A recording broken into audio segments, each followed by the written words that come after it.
Ayan mga kabiwas, andito ulit tayo ngayon kala Kuya Kano. Bisitahin ulit natin yung yung speed road. So ayan yung sasakyan ni Biwasan. So sana andito pa. Kakabit yata ngayon nung conversion ng cambio ng sa transmission. Kasi medyo napalayo yung transmission niya. Nasa likuran. So kailangan pa ng 2 tao pag mag-ooperate. So ito yung daan ng papunta kala Kuya Kano. Medyo masikip.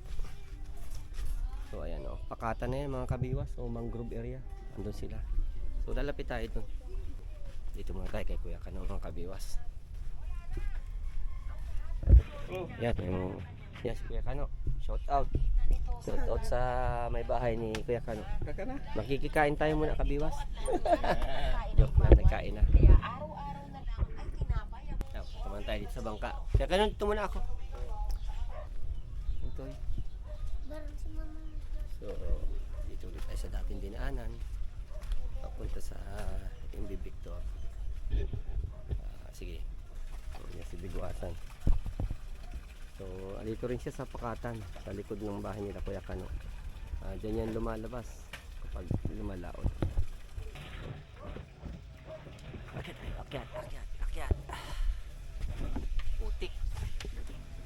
Saan natin chinilas. Ito tayo. So sana ay matapos siya ng Sabado para makapag-fishing tayo mga kabiwas. May pag-asa sa Sabado? Meron. Tapusin daw ng Sabado. At nag-request na kami sa panahon na pagbigyan ng isang fishing man lang, makatikim man lang. Huwag to sawa daw. Grabe talaga si Biguasan TV.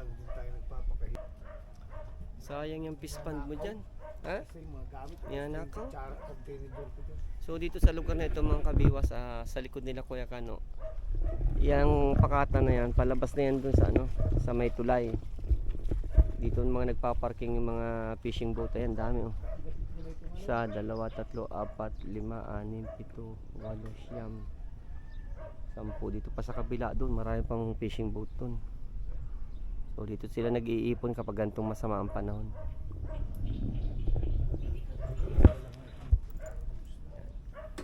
Mga mangingisda, mga kaibigan natin dito, karamihan. So may sisirain na naman si Biguasan. Panoorin natin. Yung tubig na naiwan. Kabila. Ala, baka yan sa ilalim. Hindi, yan? Tukod lang. Tukod lang yan. Kabiwas TV. Kabiwas TV. Yung size mo? Sabay tayo sa agos ng dagat. Pawi sa tawa, walang katulad. Sa bawat tirada at bawat linya, saya't adventure sa Kabiwas TV. Bida ka,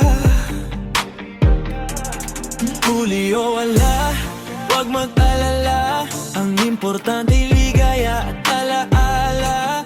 Dagat na yaman na alagaan natin para sa susunod na trip. Ready na rin. Kabiwas TV, Kabiwas TV. Ayan, working na mga kabiwas. Kapit na natin. Hindi maliligaw ng basta-basta.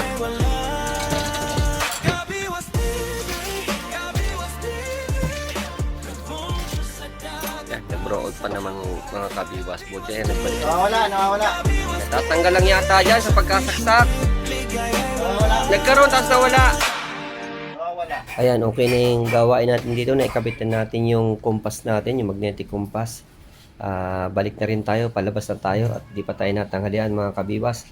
Daan tayo dun sa tabing dagat, tingnan natin ang alon. Ayan mga kabiwas, sa nagtatanong kung anong sitwasyon ng ating dagat dito sa Bagasbas. Medyo malakas-lakas pa ng konti. Pero kumpara kahapon, mas malakas kahapon kumpara ngayon. Baka bukas sumina pa yan. So namumuti pa rin hanggang sa kalayuan, kalaliman.